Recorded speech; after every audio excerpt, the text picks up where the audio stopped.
Now that we've all emerged from our food comas and we're on to Christmas, let's head back to Canon Films territory. Let's get into it.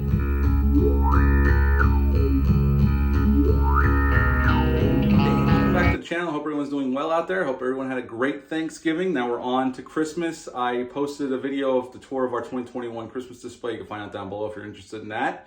But now we're back to Canon Films territory. Before we get into it, like, comment, subscribe. Join me here. Hit the bell. You get notified every time I upload a video.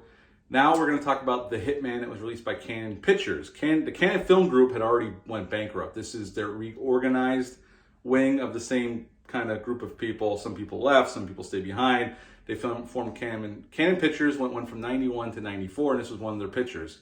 The Hitman was originally conceived as a vehicle for Charles Bronson, but they offered it to Chuck Norris, which they had a good relationship with, and he took the role. This film was released originally in May, but the main release got released on October 25th of 1991. It's rated R, hour and 35 minutes long, and upon release, it made $4.6 million. Now, this was another film directed by Aaron Norris. Chuck Norris had worked with him on Missing in Action 3, Delta Force 2. After this, he'd go on to do Sidekicks and other films with him, and even Walker, Texas Ranger eventually down the line. Now, two main stars of this film, Chuck Norris plays Cliff Garrett. He is a police officer, and Michael Parks, the great Michael Parks, plays Dell, and they're partners in the beginning of the film, and that's where we enter this film, is on the docks, and Chuck Norris's character has a feeling about something's gonna go down at these docks, and Dell's like, no, everything's fine, you're paranoid, and something does go down. Dell turns on him, shoots him, and we find out that Dell is actually running this drug operation.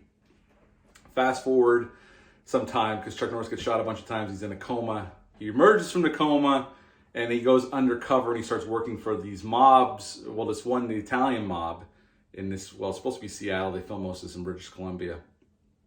Basically, the Italian mob and the French mob, didn't know French had a mob, but they apparently do in this film, are going head to head. But then there's this Iranian mob, and we come to find out later in the film that Dell is working with the Iranians, and when he finds out that Chuck Norris's character is still around, he wants vengeance, and they start taking out mob bosses, and Chuck Norris's character has to stop Dell and these Iranians and take out the mobs all at the same time, and that is pretty much the gist of The Hitman.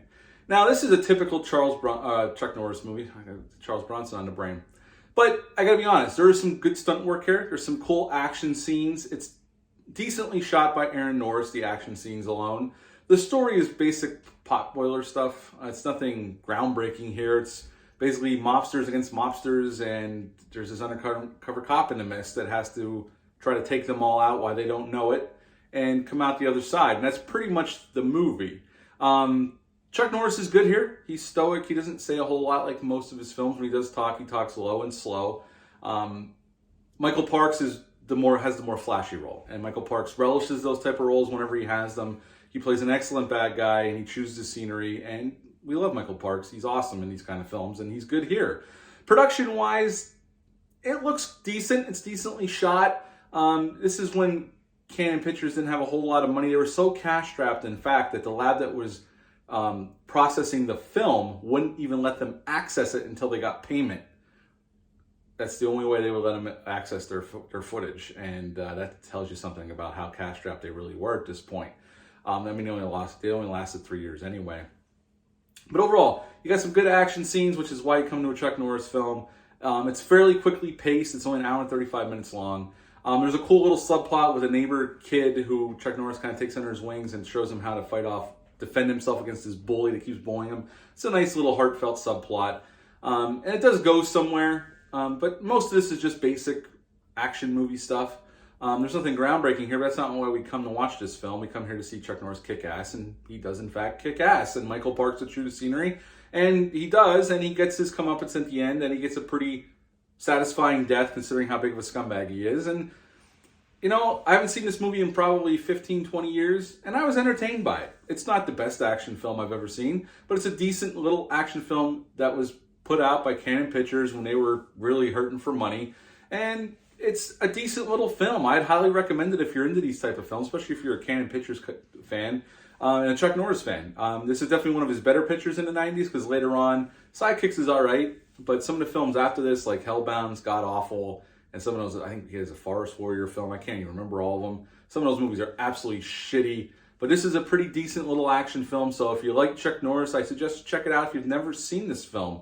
Other than that, I would give The Hitman 7 out of 10. It's a decent little action film that you can sit down and enjoy. It doesn't make you think too much, but if you're just there for some R-rated action fun, I think it delivers that. So yes, 7 out of 10 for The Hitman. Have you ever seen this film? Leave a comment down below, let me know. Hit the thumbs up, hit the subscribe button, share this video, I really would appreciate that. I finally got to watch Red Notice over the weekend, or the other night with my wife and my parents because they're down visiting. So I'm going to have a review out for that. I know I'm a little behind on that one, but I had to wait till I had time to watch it, and I finally did. So I'll have a review on that in a few days. But until then, bye.